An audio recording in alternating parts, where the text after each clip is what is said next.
Palavra da Verdade, com Hernandes Dias Lopes. Convidando a todos vocês para abrirmos a Palavra de Deus no Salmo 11. Estamos expondo aqui os Salmos. O pastor Arival está expondo o livro de Êxodo.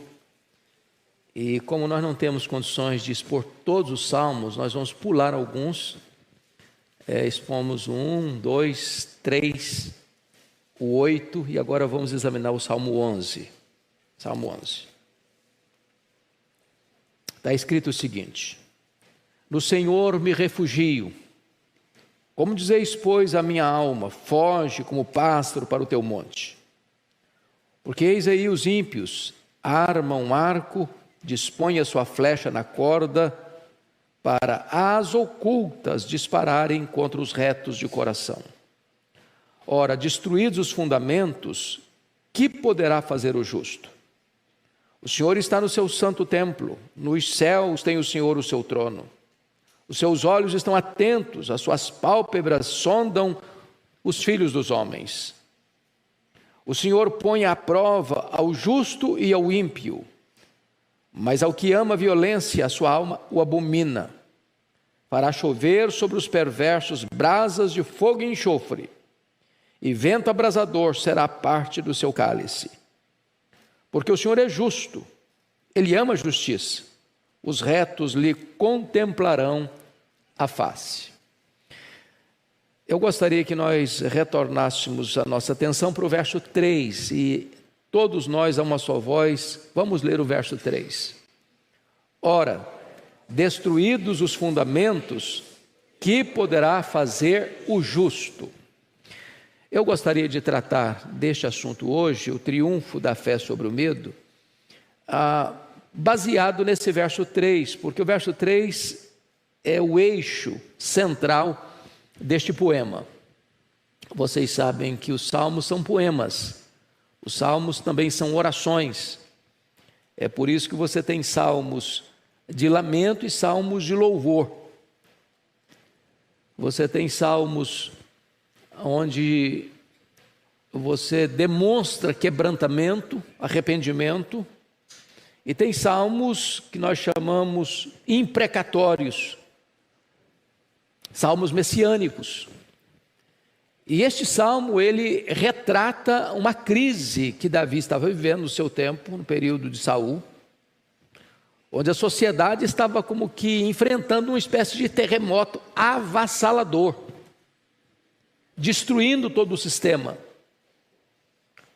Vocês sabem que Saul reinou 40 anos, e boa parte do reinado de Saul foi muito turbulento.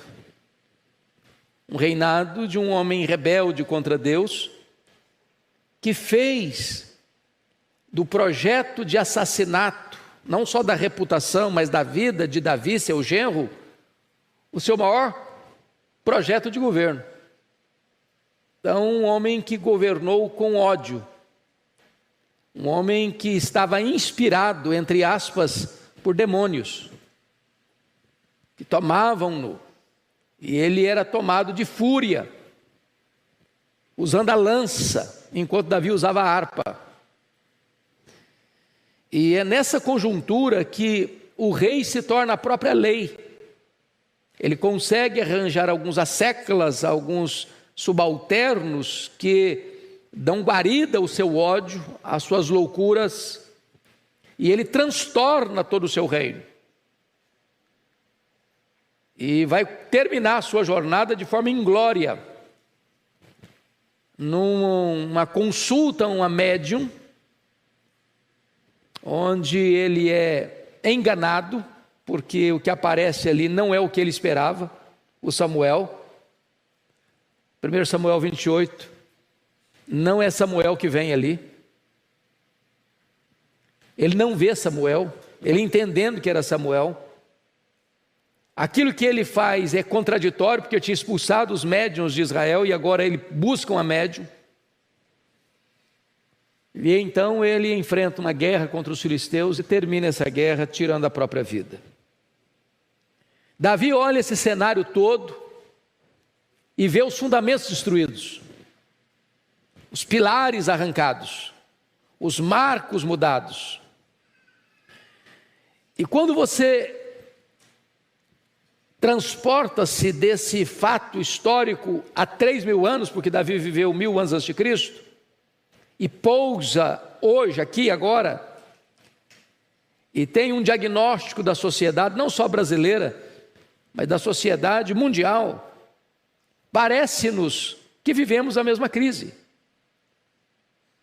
Uma espécie de destruição dos fundamentos, de abalar as estruturas, de jogar por terra tudo aquilo que era sólido, tudo aquilo que era coluna de sustentação da sociedade, da família, da igreja. E eu queria então olhar isso com vocês, talvez numa introdução mais longa do que normalmente gosto de fazer, para que a gente possa entender o que ele está dizendo para nós. Ora, destruídos os fundamentos, o que poderá fazer o justo? Do que ele está tratando? Bom, então vamos dar uma olhadinha. Em primeiro lugar, nós estamos vivendo hoje, como lá, uma brutal inversão de valores. Parece que é isso que você vê todo dia, na televisão, nas mídias sociais, no cinema, no teatro, na literatura, nas instituições. A questão hoje não é uma questão de tolerância ao erro. A questão hoje é aquilo que Isaías denunciou lá no capítulo 5, verso 20 do seu livro. Chamam luz de trevas e trevas de luz. O amargo de doce e o doce de amargo. Não é uma questão de tolerância, é uma questão de inversão. O certo virou errado, o errado virou certo. Aquilo que era vergonhoso ontem e hoje é aplaudido. Aquilo que se fazia às ocultas, hoje se faz à luz do dia. Aquilo que era reprovável, hoje é incentivado. Então, talvez nós estejamos vivendo aquilo que foi profecia de Rui Barbosa, o grande tribuno brasileiro. Chegaria um momento em que o homem teria vergonha de ser honesto. Parece que este é o retrato da sociedade cujos fundamentos estão sendo arrancados. Um segundo aspecto diagnóstico, antes da exposição do versículo, do texto, é que nós estamos vivendo hoje uma cultura de infidelidade generalizada. As alianças não são cumpridas. Os pactos são feitos e desfeitos. Os de cabelos brancos aqui devem se lembrar que os nossos pais, quando faziam um negócio, mais do que um documento no cartório, valia um aperto de mão. Está feito, está feito, está feito. Se falava lá do fio do bigode. Palavra empenhada. Hoje, nem contrato está valendo mais. As pessoas falam uma coisa aqui e desfalam 5 minutos depois. Elas fazem um acordo aqui e desfazem um acordo com a maior tranquilidade. É a infidelidade nos relacionamentos, é a infidelidade nos acordos, é a infidelidade nas alianças. Sejam elas na relação conjugal, seja ela nas relações familiares, sejam elas nas relações comerciais, sejam elas nos pactos internacionais. Você acaba de levantar um monumento à paz e começa a voltar a investir na guerra. Porque as palavras hoje não perderam o peso. Os acordos hoje são vulneráveis. As alianças são fracas. Os fundamentos estão sendo destruídos. Mas mais do que isso, meus irmãos, em terceiro lugar, nós estamos vivendo uma época de deslavada corrupção moral. Os fundamentos estão sendo destruídos. Você encontra, de uma maneira assim, quase que cultural, a corrupção na política. E isso desde o descobrimento. Fizemos, antes de ontem, 522 anos de descobrimento do Brasil. Essa história nunca mudou. Muda regime, Brasil colônia, Brasil império, Brasil república. Mas a corrupção está aí, instalada, está no DNA. Políticos entram não com o espírito público de servir, mas para se servirem. Até hoje, as grandes empresas se aproximam das estruturas governamentais com o propósito de dar um jeitinho para alcançarem favores e lucros fantasiosos. Então essa realidade está aí, posta, sempre esteve. Talvez hoje com mais volume, até porque também hoje nós temos instrumentos das mídias sociais que apontam isso com mais facilidade para todo mundo saber. Vivemos hoje corrupção no comércio e na indústria. Você lê lá no rótulo que o produto é isso, mas de fato não é. Você vai lá e compra 1 quilo de carne e na verdade você está levando 950 gramas. A balança está adulterada. Você vai comprar 1 metro de pano, mas você não está levando 1 metro de pano, você está levando 96 centímetros. A estrutura está corrompida. Os fundamentos estão sendo arrancados. Você vê corrupção nas empresas. As pequenas, as médias e as grandes. Tem exceção? Claro que tem. Mas os fundamentos estão sendo arrancados. Isso é tão cruel, isso é tão triste, porque isso atinge a todos nós. Há pouco tempo foi feita uma pesquisa aqui no Brasil e as 3 classes mais desacreditadas foram os políticos, a polícia e os pastores. Até nós estamos no meio. Lá atrás, quando uma menina ia se candidatar a casar com um seminarista, era um passaporte para um casamento feliz. Hoje, casar com um pastor é contrato de risco. A classe que mais divorcia na América são os pastores. Então nós estamos vivendo essa sociedade que perdeu os absolutos, que perdeu a ideia de, não, eu tenho um fundamento. Eu construo sobre um fundamento, eu não estou construindo sobre areia. A minha vida suporta a tempestade. Mas mais do que isso, irmãos, nós estamos vivendo também uma crise de arrancar os fundamentos na questão da teologia, da igreja. Por exemplo, o liberalismo teológico. O que é o liberalismo teológico? Essa palavra às vezes não é tão comum para todo mundo. É o conceito de que eu vou mudar meu entendimento da leitura da Bíblia. A nossa leitura é uma leitura de que este livro é um livro histórico. O que está registrado aqui é verdade. Nós cremos que este livro é inspirado, nós cremos que este livro é infalível, nós cremos que este livro é inerrante e nós cremos que este livro é suficiente. Aí chega o liberal e diz, não, a leitura não pode ser gramática histórica, tem que ser crítico-literária. E aí eu digo, não, mas isso aqui, não, isso não é assim. Gênesis 1, 2 e 3 não é literal, aquilo lá é uma novela, aquilo lá é um mito, não houve criação. Adão e Eva não existiram. Não, Jó é uma novela. Não, Esther também é uma novela. Não, os milagres não aconteceram, foram mitos. E aí vão esvaziando a Bíblia, vão tirando o conteúdo da Bíblia. E sobra o quê? Sobra confusão. É por isso que o liberalismo entrou na Europa e matou as igrejas. O liberalismo não começa nos bancos das igrejas, não, começa nas cátedras, nos seminários. De lá descem para os púlpitos e matam as igrejas.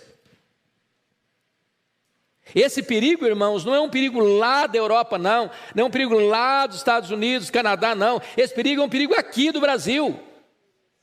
Denominações inteiras já se capitularam ao liberalismo aqui no Brasil. Seminários tão sólidos, tantas vezes estão sendo levedados e fermentados por professores liberais. Isso é um desastre. Porque se tirar o fundamento. Mas não é só o liberalismo teológico, não, o sincretismo religioso.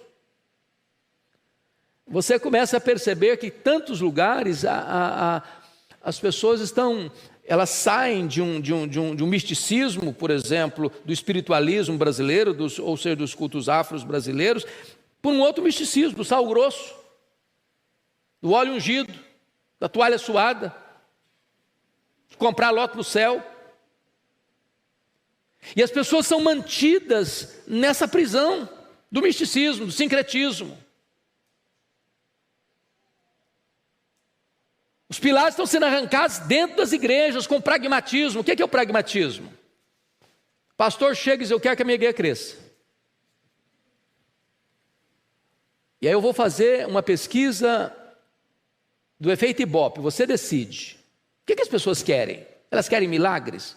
Então eu vou botar uma placa, uma faixa, dia tal é o culto do milagre. Bom, eu marquei, o Espírito Santo vai ter que fazer, porque eu estou falando que ele vai fazer, então eu sou dono da agenda do Espírito Santo. É prosperidade que as pessoas querem? Então eu vou pregar sobre prosperidade. Ou seja, eu vou fazer o que o povo gosta, eu vou fazer o que funciona, eu vou fazer o que dá resultado, eu vou fazer o que atrai. E aí eu abandono o verdadeiro evangelho, eu não prego mais o evangelho, não vou falar sobre pecado, não, isso aí não dá ibope. Não vou pregar sobre arrependimento, não, ninguém vai vir. Não vou pregar mais sobre santificação, porque o povo não quer compromisso.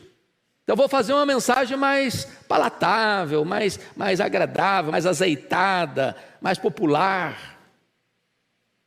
Aí muda o evangelho, aí arranca o fundamento.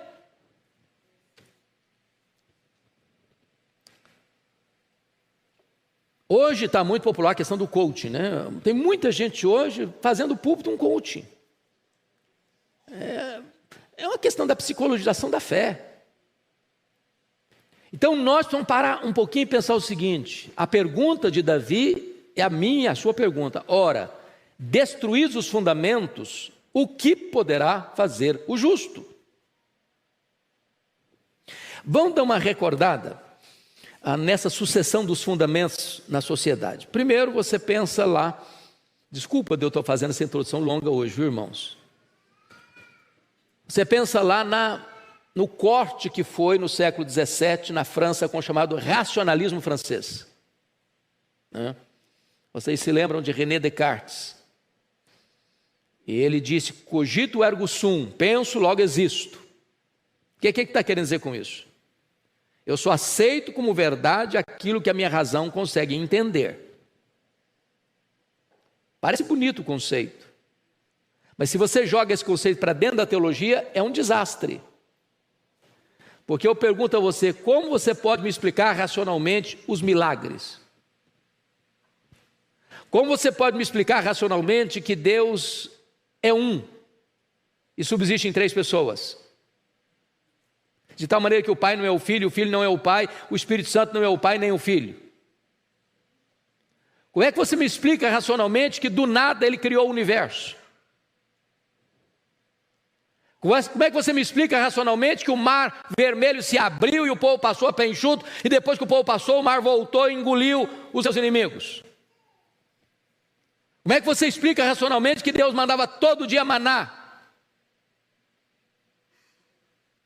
codornizes, água brotando da rocha, o Jordão abrindo? Como é que você explica racionalmente a ressurreição de um morto? Os milagres de Jesus: os cegos viram, os surdos ouviram, os mudos falaram, os leprosos foram purificados, os coxos andaram. Como é que você explica isso racionalmente?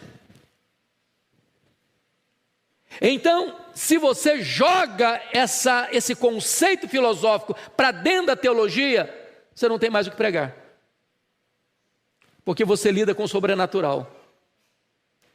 E eu não estou dizendo que a nossa fé é irracional, não. A nossa fé não é irracional. A nossa fé é racional. Você dá a razão da esperança que há em você.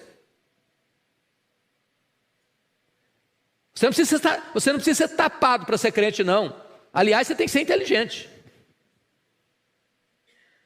Agora, a razão tem um limite. Ela só vai até aqui, ó. Daqui para frente ela não vai. E então a nossa fé, ela é supra-racional. Aí você crê. Você crê. Por exemplo, que o mundo foi criado, a ciência prova. Prova. Os maiores cientistas do mundo são criacionistas, embora os ateístas fazem tanto barulho. Agora, é fé você acreditar que esse mundo que foi criado, a ciência prova, foi criado por Deus. Isso é fé. Se a ciência não prova. Mas você crê. O mundo até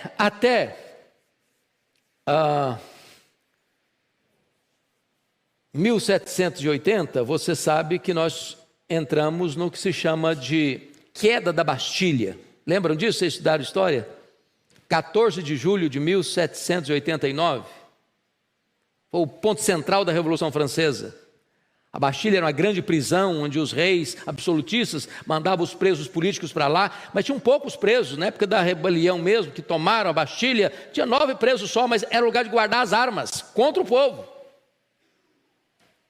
E o povo se rebela, toma a Bastilha, derruba o poder absolutista da França e começa ali, em 1789, com a queda da Bastilha, a Era Moderna, que dura apenas 200 anos. Quando a Era Moderna acaba e começa a chamada pós-modernidade? No ano de 1989, 200 anos depois, com o muro, a queda do Muro de Berlim. Agora nós estamos aqui que nós chamamos de pós-modernidade. Qual é o grande tripé da pós-modernidade? Pluralização, privatização e secularização. Explicando, o mundo é plural. O mundo é plural. Cada um tem sua crença, cada um tem sua fé, cada um tem sua verdade. O que é verdade? O que é verdade? Não foi a pergunta do Pilatos? O que é verdade? Aí eu disse, não, eu tenho a minha verdade, você tem a sua. A verdade é plural. E mais, a verdade é subjetiva, é a privatização. O cara está no erro, mas para ele aquilo é verdade. Acabou a ideia de quê? De verdade absoluta, que começou lá com Immanuel Kant, com a crítica da razão pura. Acabou, não tem verdade absoluta. E você e eu vivemos plenamente convencidos de que existe verdade absoluta. Jesus Cristo diz, eu sou a verdade. Jesus Cristo diz, santifica-os na palavra, a tua palavra é a verdade. Olha o desafio que você e eu temos de viver uma vida de absolutos no mundo de relativismo. No mundo que diz que tudo é Deus, é o panteísmo. No mundo como a Índia, que tem mais de 1 milhão de deuses, até a vaca é deusa lá. E você diz, não, eu creio que só existe um Deus vivo e verdadeiro. Pai de nosso Senhor Jesus Cristo, Deus Pai, Deus Filho, Deus Espírito Santo. Onde Jesus diz, não, esse negócio de ser humano não é homem e mulher, não. Deus criou uma mulher, mas agora cada um decide o que quer ser na vida. A criança que decide, ela nasceu masculino, nasceu feminino, mas ela vai decidir o que ela vai ser. Esse padrão não é absoluto. É nessa sociedade, irmãos, que você e eu vivemos. E o que é o terceiro tripé da pós-modernidade, a secularização? E empurra Deus para a lateral. Deus não é necessário, Deus não é importante, Deus não pode entrar nesse jogo, Deus não pode fazer parte dessa história, Deus não é relevante, Deus não é necessário, Deus nem existe. O negócio é com você. Bota Deus não. Então é nessa sociedade que você e eu vivemos, é nessa sociedade que você e eu criamos filhos, é nessa sociedade que você e eu recebemos os nossos netos, é nessa sociedade que você está inserido. E a pergunta do Davi é a minha pergunta, é a sua pergunta. Ora, destruídos os fundamentos, o que poderá fazer o justo? Você acha que os fundamentos estão sendo destruídos?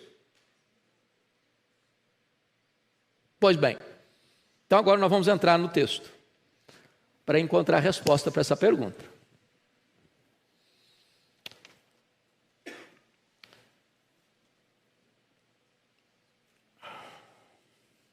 Na época de Davi, a lei era Saul.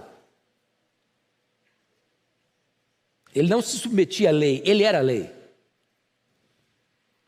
Na época dos imperadores romanos, eles eram a lei. Até tolerantes eram. Você podia ser adorador de Jesus Cristo, desde que você adorasse a César. Os cristãos estão, não, para nós, só Jesus é o Senhor. Bom, então você tem que ir para a fogueira. Se você olhar, hoje nós estamos vivendo esse drama, do mesmo jeito. Você não basta apenas tolerar, você precisa concordar. Porque se você não concorda com o que é empurrado goela abaixo, então você tem um discurso de ódio, você é preconceituoso, você não sabe viver numa sociedade pluralista. Ora, destruir os fundamentos, que poderá fazer o justo? Então vamos lá. Vamos ver o conselho insensato dos medrosos nessa conjuntura. Olha o versículo 1 comigo. No Senhor me refugio. Como dizeis, pois, a minha alma, foge como pássaro para o teu monte. Qual o conselho que é dado para Davi aqui, nessa conjuntura que ele está vivendo, os fundamentos destruídos? Fuja. Fuja. Coisa está pegando aqui no Brasil, pega um avião, vai para os Estados Unidos, vai para o Canadá, vai para a Inglaterra, vai para a Itália, vai para Portugal. Fuja. Mas não é fugir talvez só geograficamente, tem muita gente que foge sem se deslocar 1 centímetro. Fugir como os soldados de Saul fugiram do gigante Golias, fugir como Jonas fugiu para Tarsis, fugir como Jeremias quis fugir, diz, não vou pregar mais. Fugir como Elias fugiu de Jezabel. Às vezes nós estamos fugindo. Irmãos, nem sempre fugir é seguro. Por exemplo, a Bíblia diz, você deve temer a Deus, resistir o diabo, e ele fugirá de vós. Não é você que foge, é o diabo que foge. Então, essa ideia de que a solução está na fuga, pode ser um laço.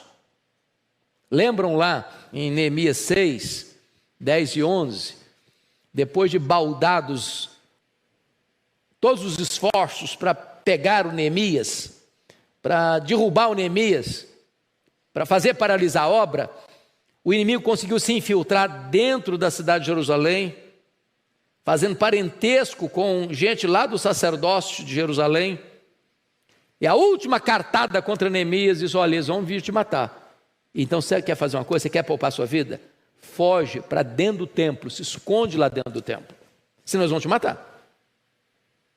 Qual era o problema desse conselho? É que Neemias não era um sacerdote. E ele não podia entrar lá no interior do templo. Se ele entrasse lá, ele estaria quebrando um preceito divino e deixando que os inimigos manipulassem esta informação contra ele. Qual foi a resposta dele? Um homem como eu fugiria? É covardia fugir, tem hora. Tem hora que o necessário é o enfrentamento. E numa sociedade, irmãos, que está cada vez mais tentando empurrar goela abaixo de você e de mim, seus conceitos enviesados, suas ideologias perniciosas, seus valores relativos, é hora de enfrentamento e não de fuga. É dizer, não, aqui não, na minha casa não.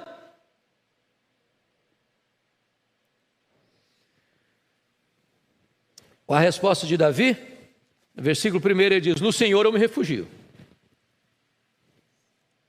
Eu não vou fugir não, eu tenho um refúgio, eu tenho uma cidade de refúgio. Eu tenho alguém que me protege, eu tenho um escudo suficiente, poderoso. Agora vamos ver quais foram os argumentos insensatos dos inimigos de Davi. Quais foram os argumentos insensatos dos medrosos que disseram para Davi o seguinte, fuja, fuja, fuja como um pássaro. Primeiro argumento, olha o versículo 2 comigo. a violência do inimigo é implacável. Ele diz: foge como pássaro para o teu monte, porque eis aí os ímpios armam o arco, dispõem a sua flecha na corda. Ô, irmão, quando o arco está armado e a flecha está esticada, e a corda está esticada, o que significa isso? O ataque vai ser o quê? Iminente. Não dá para esperar mais. Você não tem prazo de armar mais uma estratégia de defesa. A única saída para você é fugir. Ou você foge, ou essa flecha atinge o seu coração. Perigo é iminente, a ameaça é concreta, a realidade é sombria. Estão dizendo para Davi. Segundo conselho, a política do inimigo é astúcia. Olha aí o verso 2, a parte B, ele diz o seguinte: para as ocultas dispararem contra os retos de coração. Então note você uma coisa, o arco já está esticado, a flecha está lá, pronta para ser lançada, mas você não vê. O inimigo está invisível, ele age às ocultas, ele é traiçoeiro, ele não dá cara. E esse é um dos grandes problemas de uma conspiração velada, de uma trama invisível, de uma armadilha fatal. Lembra lá quando o apóstolo Paulo, falando da batalha espiritual, diz que a nossa luta não é contra carne e sangue, mas contra principados e potestades, contra dominadores deste mundo tenebroso, contra forças espirituais do mal, e que o nosso inimigo é o diabo. E nós temos que tomar cuidado com as suas ciladas. A palavra ciladas lá no grego é a palavra metodeia, de onde vem a palavra métodos ou estratagemas. Ou seja, o diabo tem muitas estratégias. E talvez depois de Deus é quem mais nos pesquisa. Conhece os nossos pontos fracos, conhece os nossos supostos pontos fortes. Anda ao nosso derredor. E nos espreita, e às vezes as ocultas, faz as suas investidas para nos destruir, para lançar suas flechas, os dardos inflamados do maligno, para atingir quem? Quem é dele? Quem já está na mão dele? Quem já está na casa dele? Quem já está no império dele? Quem já está na potestade dele? Não, está escrito aí, para atingir quem? Contra os retos de coração. Pense comigo nisso. Vamos imaginar que você é uma pessoa estrategista de guerra. E você que vai dar as ordens aos seus soldados para as mais diversas frentes de batalha. Onde você escalaria seus soldados mais preparados, mais bem equipados, para enfrentar os maiores inimigos ou os aliados?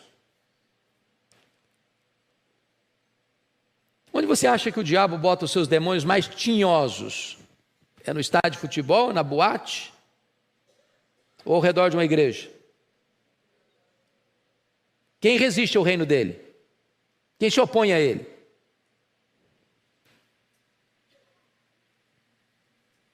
E Davi está nos mostrando aqui, irmãos, que o inimigo ele tem o arco, ele tem a flecha e ele age às ocultas, às espreitas, na tocaia. Pegar você no contrapé. É por isso que é preciso vigilância. Porque quantas pessoas que saem de casa como qualquer outro dia saiu e de repente escorrega, comete um deslize moral. Ele não estava planejando aquilo, ele não estava buscando aquilo, ele não estava querendo aquilo, e aconteceu. As ocultas o inimigo vem. As apalpadelas ele vem. Mas veja você, em terceiro lugar, a ação do inimigo é demolidora.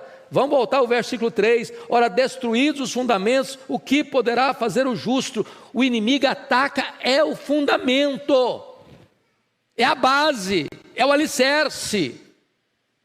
É por isso que quando as tentativas do inimigo, irmãos, é aquilo que nós colocamos agora há pouco, é o liberalismo aqui, é o sincretismo lá. No momento que você tira isso aqui de fundamento da nossa fé, acabou. Acabou. Uma igreja que subscreve ao liberalismo teológico, ela assina no mesmo dia o seu atestado de óbito. Uma igreja que corre atrás do sincretismo religioso brasileiro, do misticismo, de tantas novidades no mercado da fé, chega um momento de exaustão, de ressaca. E a pessoa diz: não é isso. Me propuseram uma coisa que resolveria, resolveu nada. E não resolve mesmo. E Deus não deixa resolver. Porque a verdade é o Evangelho, a verdade está na palavra de Deus, a verdade é o Senhor Jesus Cristo, e não adianta vamos querer arranjar outros arremedos para enganar as pessoas, que não vai enganar por um tempo, depois não consegue mais.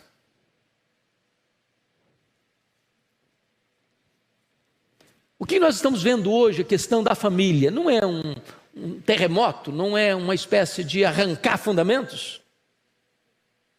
Irmãos, nós vivemos milênios com o conceito de que família é o quê? É homem, é mulher, é pai, é mãe, é filho, é filha, é neto, é neta. Estão querendo derrubar isso.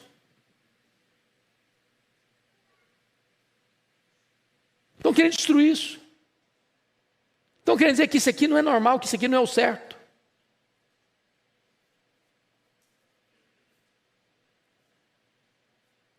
E essa cultura, ela é feita, ela é montada por alguém num gabinete luxuoso com ar-condicionado.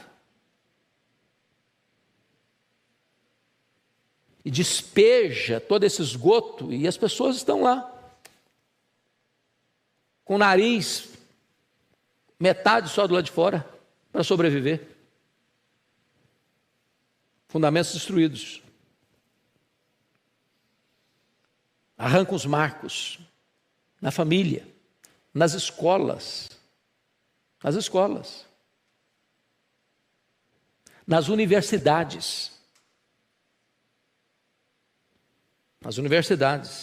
nas leis, nos parlamentos, nas cortes, nos costumes, nos valores morais, fundamentos destruídos.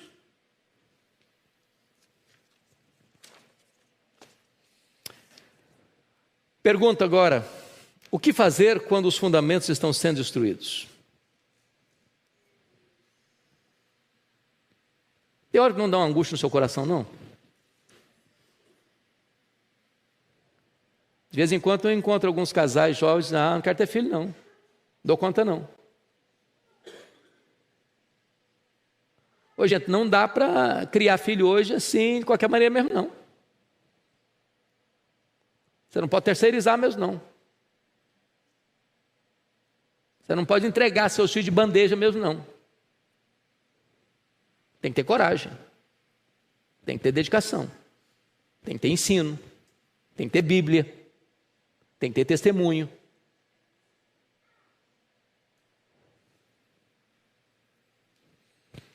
Mas nós precisamos entender uma coisa muito importante aqui. Lembra quando Eliseu foi cercado pelo exército sírio, porque ele foi denunciado como alguém que estava sabotando os projetos do rei nas suas investidas contra Israel.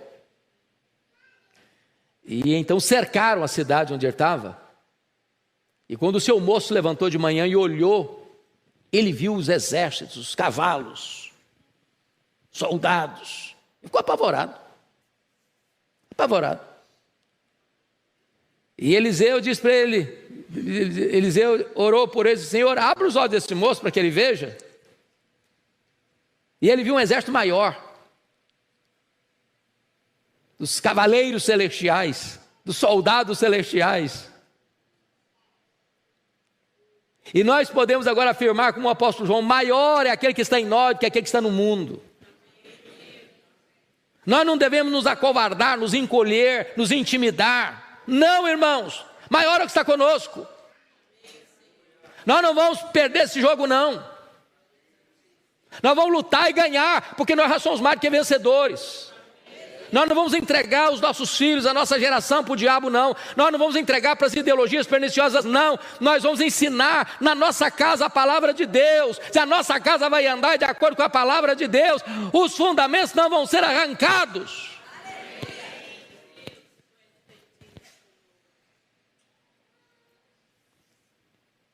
Quais são as razões que a fé encontra para triunfar sobre o medo? Fuja, fuja, fuja. Primeiro, irmãos, olha aí, são 4 argumentos para nós encerrarmos. Primeiro, a soberania de Deus. Olha o versículo 4 comigo. O Senhor está no seu santo templo, nos céus tem o Senhor o seu trono. Os seus olhos estão atentos e as suas pálpebras sondam os filhos dos homens. Meus irmãos, onde está o trono do Senhor mesmo? Nos céus. Quem manda em quem? É a terra que manda nos céus ou os céus que mandam na terra? A Bíblia diz que Deus levanta reinos, que Deus abate reinos, que Deus levanta reis, que Deus abate reis, que Deus dá vida, que Deus tira vida, que Deus exalta, que Deus humilha. O Deus em quem cremos está no comando do universo. Os poderosos acham que são poderosos. Até Deus dá um estalar de dedo, ele cai, vira pó. Nesta conjuntura de uma sociedade completamente rendida à corrupção, você saber que seu Deus está no trono, que seu Deus é soberano, que a história não está à deriva, que a história não está dando voltas, mas que a história está nas suas mãos, o Cordeiro, a raiz de Davi, o leão da tribo de Judá venceu para abrir o livro e desatar os selos, que ele está conduzindo a história a uma consumação, e na consumação a vitória de Cristo e da sua igreja traz paz para a nossa alma, descanso para o nosso coração. Deus é soberano. Vocês se lembram, quando João está na ilha de Pátimos, a crise era terrível, os crentes estavam sendo crucificados, os crentes estavam sendo queimados vivos. Na época de João, o Coliseu Romano já tinha sido inaugurado, desde o ano 70, os crentes estavam sendo jogados às feras, parecia que a igreja estava completamente arruinada, massacrada, torturada e não tinha mais saída. João foi deportado para uma colônia penal. Mas quando tudo parecia perdido e parecia que a igreja estava levando uma goleada do inimigo, Deus disse para João: sobe para aqui e eu te mostrarei as coisas que em breve devem acontecer. E quando João tem essa visão, ele vê Deus no trono, sua majestade, o seu poder, o seu controle, o seu domínio. Ele vê o Cordeiro com o livro da história nas mãos, recebendo adoração e honra e glória dos anjos, da igreja glorificada, de toda a criatura que há nos céus, na terra e debaixo da terra. O coração dele acalma, porque ele poderia dizer: está tudo sob controle. Deus não perdeu as rédeas, Deus não perdeu o rumo, Deus continua sendo Deus, soberano no controle da história e da nossa vida. Segunda coisa, irmãos, qual é a razão que a fé encontra para triunfar sobre o medo? O conhecimento de Deus. Olha o verso 5. O Senhor põe à prova ao justo e ao ímpio, mas ao que ama a violência, a sua alma o abomina. Deus olha do céu e sabe distinguir o que é trigo e o que é joio, o que é justo e o que é injusto, o que é dele e o que não é dele. Ele tem o poder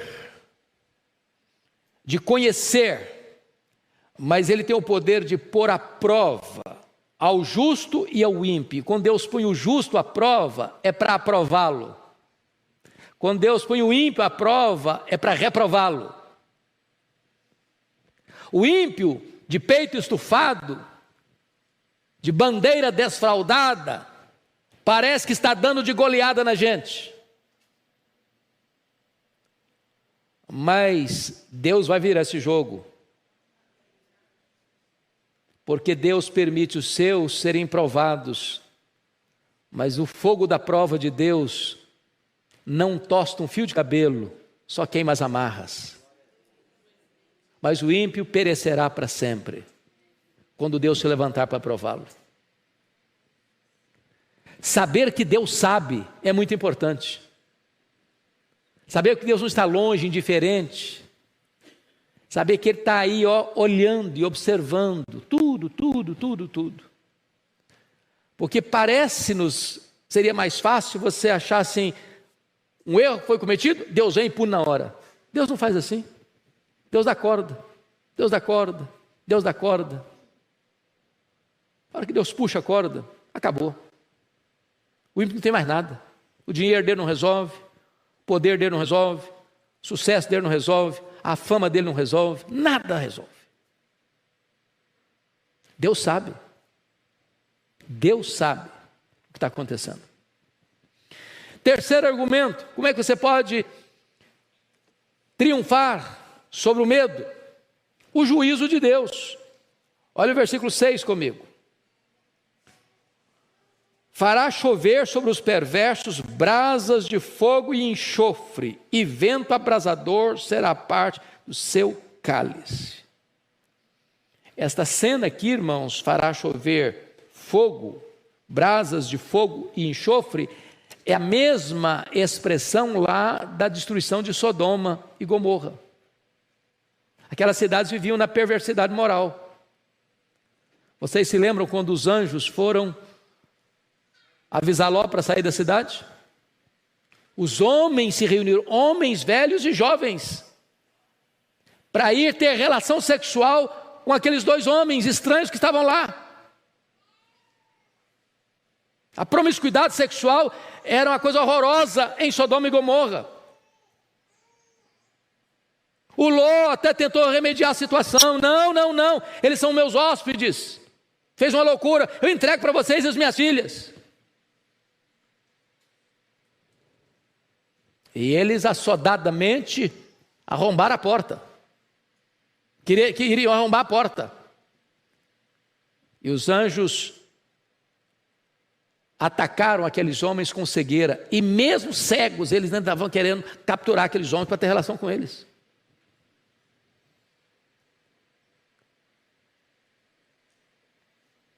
E daqui a pouco Deus fez chover fogo e enxofre sobre as cidades. E elas foram completamente destruídas. O que Deus está dizendo é que aqueles que arrancaram os fundamentos e aqueles que assodadamente vivem na prática do pecado sem se arrepender, terão inevitavelmente que enfrentar esse justo juízo de Deus.